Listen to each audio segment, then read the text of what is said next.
Jadi budaya kerja yang positif itu bukan sekedar kenyamanan karyawannya aja ya berarti ya Pak ya? Iya, jadi budaya kerja itu bukan cuma tentang kenyamanan, tapi budaya kerja itu fondasi dalam sebuah perusahaan. Nah, kalau budaya kerjanya baik nih Mas Tutur, maka pembagian tugas di dalam sebuah perusahaan itu jauh lebih jelas Iya. gitu. Nah, kalau pembagian tugasnya jelas, strukturnya juga jelas, maka karyawan tuh akan lebih mudah gitu untuk tahu perannya, tahu tugas harian yang harus dilaksanakan setiap hari. Tuh Mas Tutur, Ya. konsumen tuh dapat kepastian, bukan keraguan. Betul. Ya. Jadi semakin yakin lagi nih untuk ambil rumah di PT Mm-mm. Daha Jaya Property gitu. Itu ya. Jadi marketing sudah dibentuk, sudah dikasih edukasi, sudah Ya, dikasih penjelasan ini. benar. Harus menyampaikannya semuanya harus sama. Betul sekali.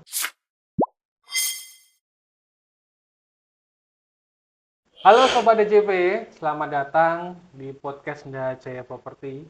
Di episode kali ini kita akan membahas sesuatu yang saling berkaitan tapi jangan sering banget dibahas. Bagaimana budaya kerja yang sehat di dalam suatu perusahaan yang bisa menghasilkan produk dan layanan yang aman untuk para konsumen.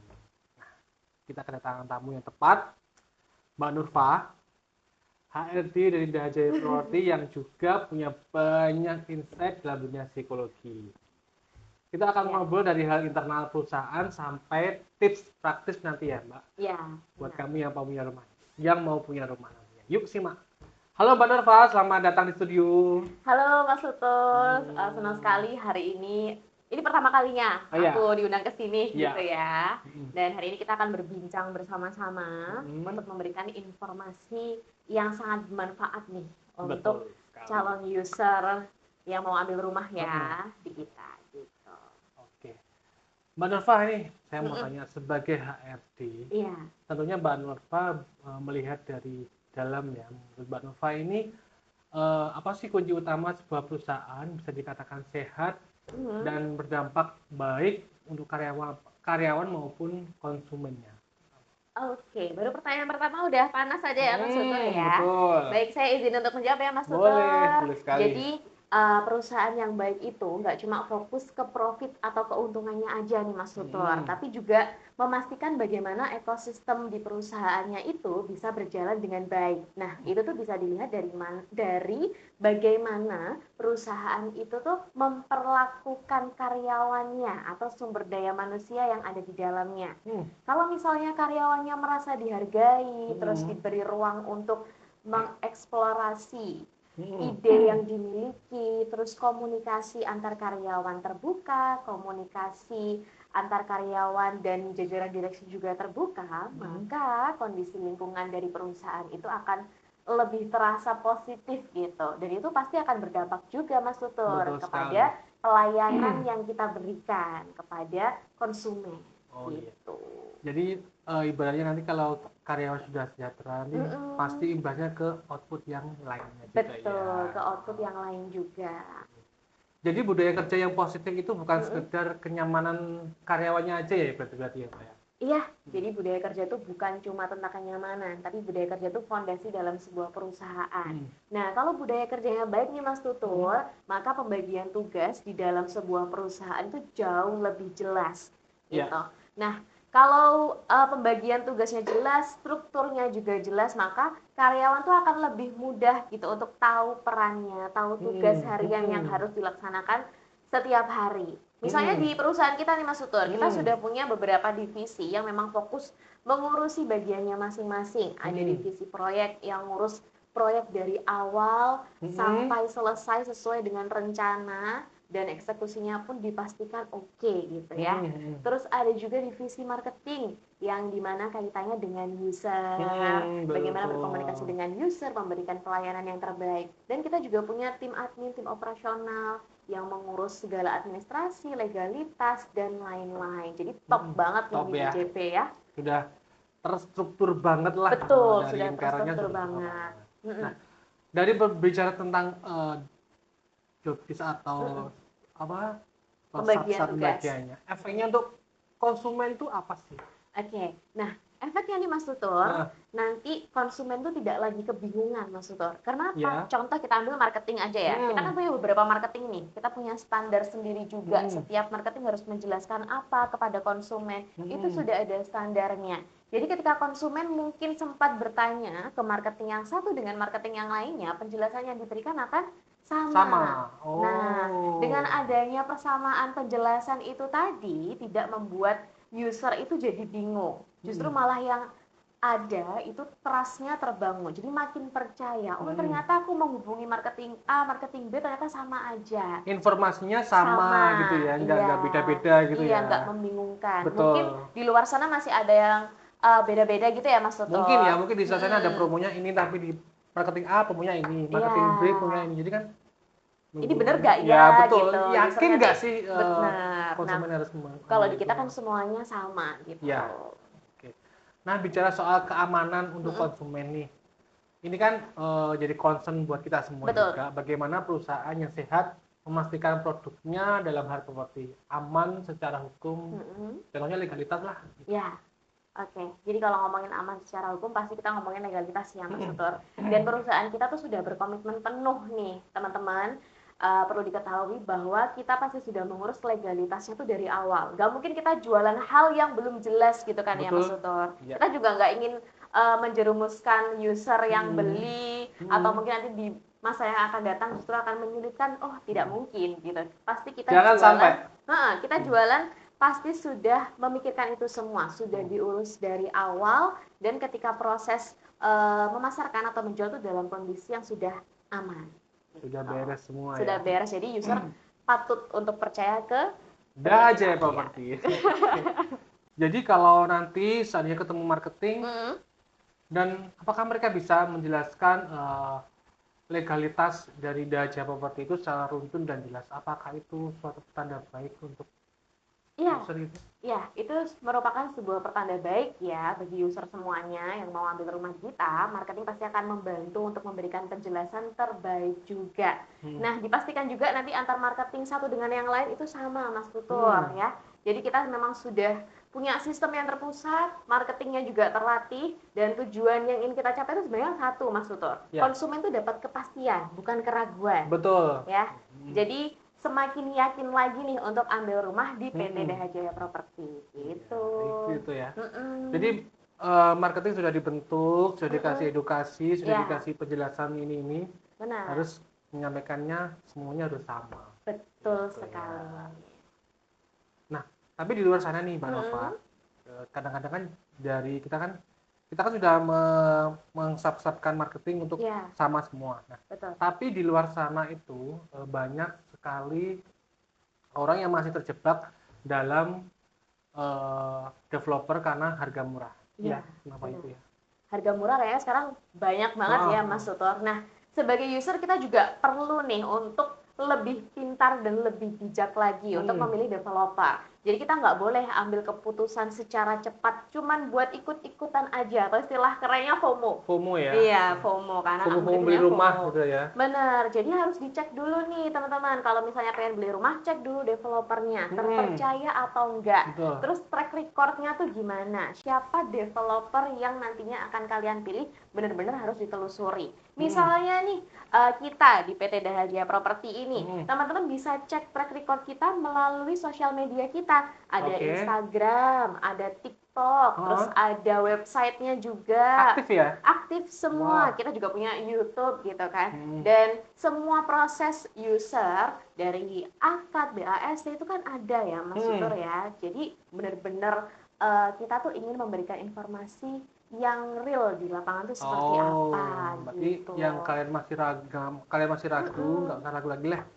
Kalau mau menanyakan apakah Daha Jaya Property itu terpercaya atau enggak? Kunjungi aja deh sosial medianya, Instagram, TikTok, ada YouTube juga ya. Iya, Facebook juga ada. Iya, kita punya banyak banget nih platform yang bisa dicek nih oleh user langsung. Gitu. Tadi juga mau lihat membahas tentang harga murah nih. Di Kediri juga kan UMR-nya kan beda kayaknya di kota besar seperti Surabaya ataupun di Jakarta. Nah, apakah bisa gaji UMR saya di Kediri bisa ngambil rumah? Oke, itu Pertanyaan yang sering muncul sih. muncul ya Mas ya.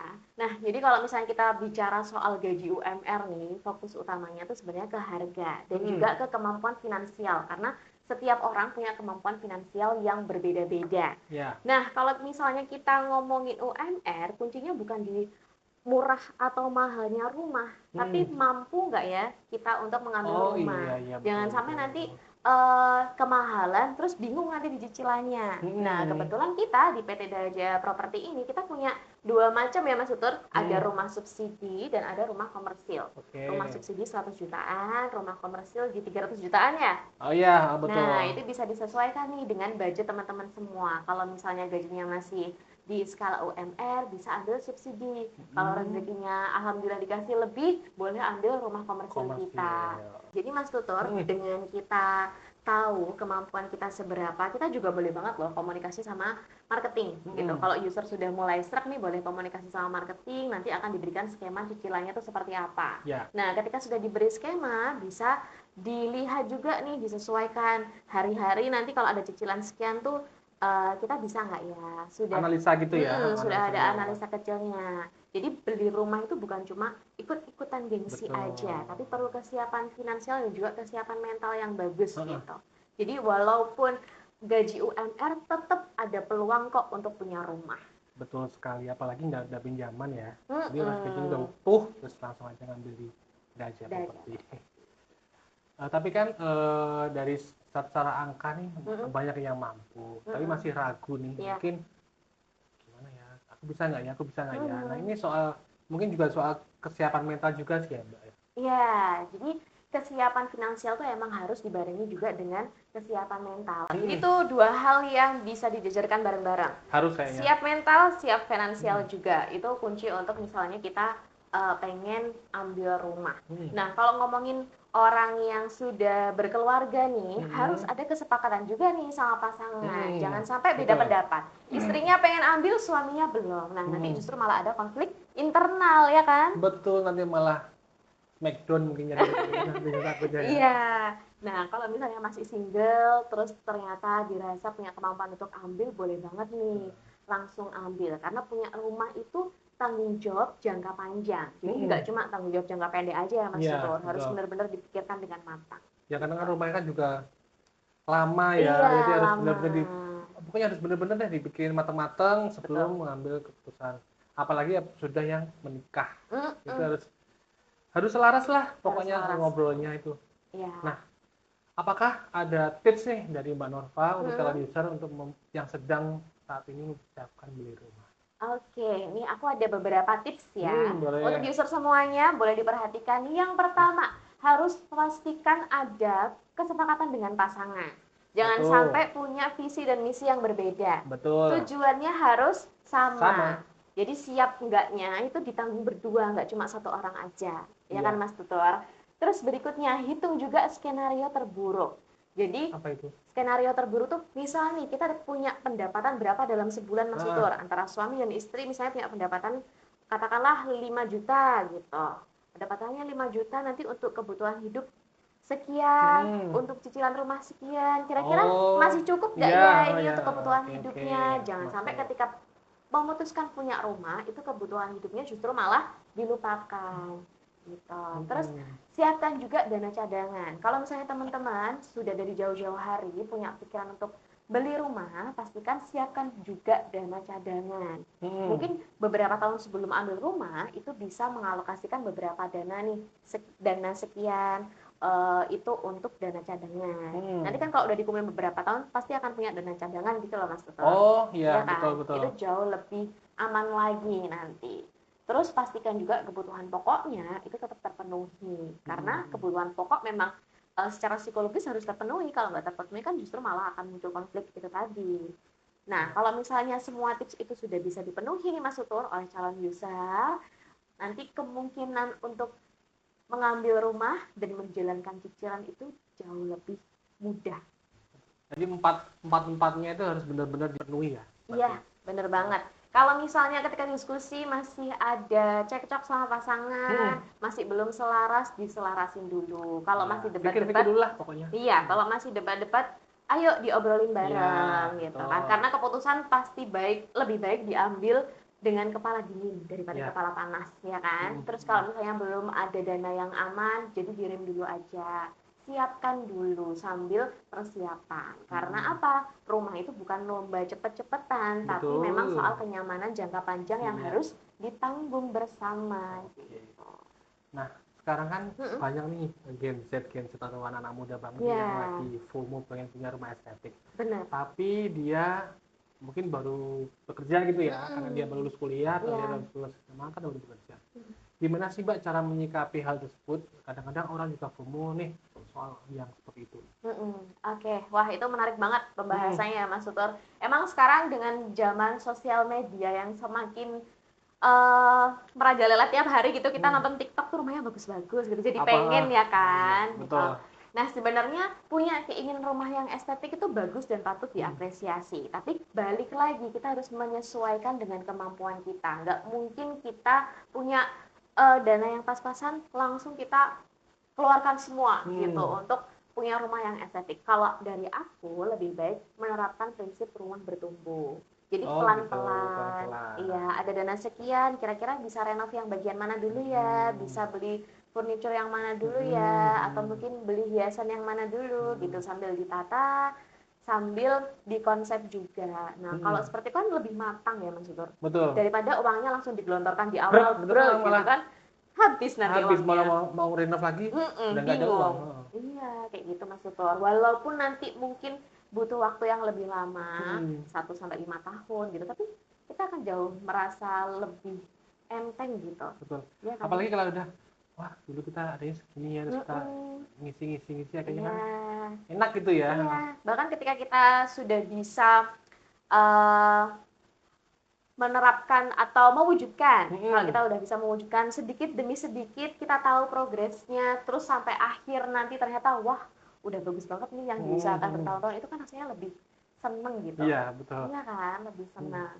Dan mungkin nih Mas Tutur, kalau punya pasangan yang kebetulan sevisi pengen renov rumah yang bagus, yang estetik, boleh loh untuk bikin vision board sama-sama. Kira-kira rumahnya mau dibentuk seperti apa ya? Biasanya mau kayak gimana ya? Ada ruangan khusus, misalnya kalau konten kreator zaman sekarang kan orang udah jadi konten kreator ya Mas Tutur, mungkin ada ruangan atau spot untuk bikin konten, itu kan lebih seru lagi. Betul sekali. Ya kan?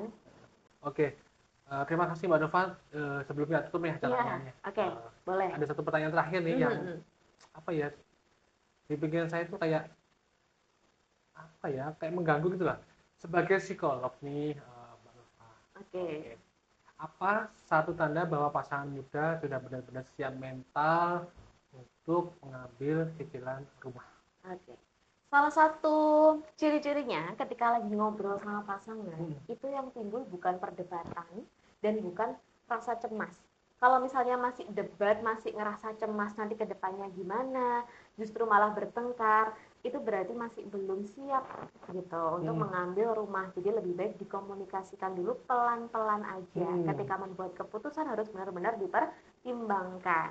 Nah, jangan sampai nanti ketika masih seperti itu ambil rumah, justru malah yang terkena imbasnya keluarga itu sendiri dan juga kita sebagai developernya kan ya Mas ya. Nah, takutnya macet tengah jalan gitu takutnya macet di tengah jalan. Tapi kalau misalnya nih dari teman-teman yang sudah berkomunikasi dengan pasangannya, terus yang didapatkan justru malah sebaliknya, makin solid, terus makin mau untuk membagi peran, atau mungkin justru gimana ya caranya kita punya income tambahan. Nah itu kan salah satu tanda bahwa semakin siap juga nih untuk ambil rumah karena sudah mempertimbangkan resikonya gitu Mas Tutor. Dan dari sini kita bisa lihat juga nanti ke depannya komitmennya tuh seperti apa. Kalau masih ragu, pasti komitmennya juga masih belum bisa sempurna. Tapi kalau sudah siap, komitmennya lebih erat lagi. Bondingnya lebih kuat ya? Iya, bondingnya lebih kuat. Nah, jadi punya rumah itu Mas Tutur, itu bukan cuma soal kesempurnaan aja. Tapi rumah pertama itu bagaimana kita memulai perjalanan dewasa menjadi sebuah tim yang solid. Dan seperti tim manapun, yang terpenting itu bukan tidak pernah jatuh, tapi bagaimana kita membangun langkah bersama untuk membuat rumah yang nyaman bagi keluarga. Betul sekali. Gitu. tadi pembahasannya matang banget ya, mulai dari apa tips, habis itu mental juga, Betul. terus saving, pokoknya banyak banget lah yang dibahas pada episode kali ini. Ringkasnya yang kita dapat dari podcast hari ini adalah pilih perusahaan untuk kerja atau pilih developer untuk beli rumah. Prinsipnya sama sih kan, cari yang punya fondasi yang kuat, sistem yang jelas dan transparan. Budaya kerja yang sehat di dalam akan melahirkan produk dan layanan yang aman di luar. Terima kasih banyak atas infonya sejujur-jujurnya dan Mbak Nova ya. Iya, sama-sama Mas Lulu. Terima kasih juga untuk kesempatannya hari ini bisa hadir di podcast yang luar biasa. Baik, untuk kalian pekerja, semoga termotivasi untuk mencari lingkungan kerja yang memberi ruang tumbuh ya. Dan untuk kalian yang pemilik rumah, semoga jadi lebih percaya diri lagi dan teliti dalam memilih. Ingat, investasi adalah yang memberikan ketenangan jangka panjang. Jangan lupa subscribe, share, dan komen pengalaman kalian, dan sampai jumpa di episode berikutnya. Bersama Daja Property, punya rumah itu mudah. Bye-bye.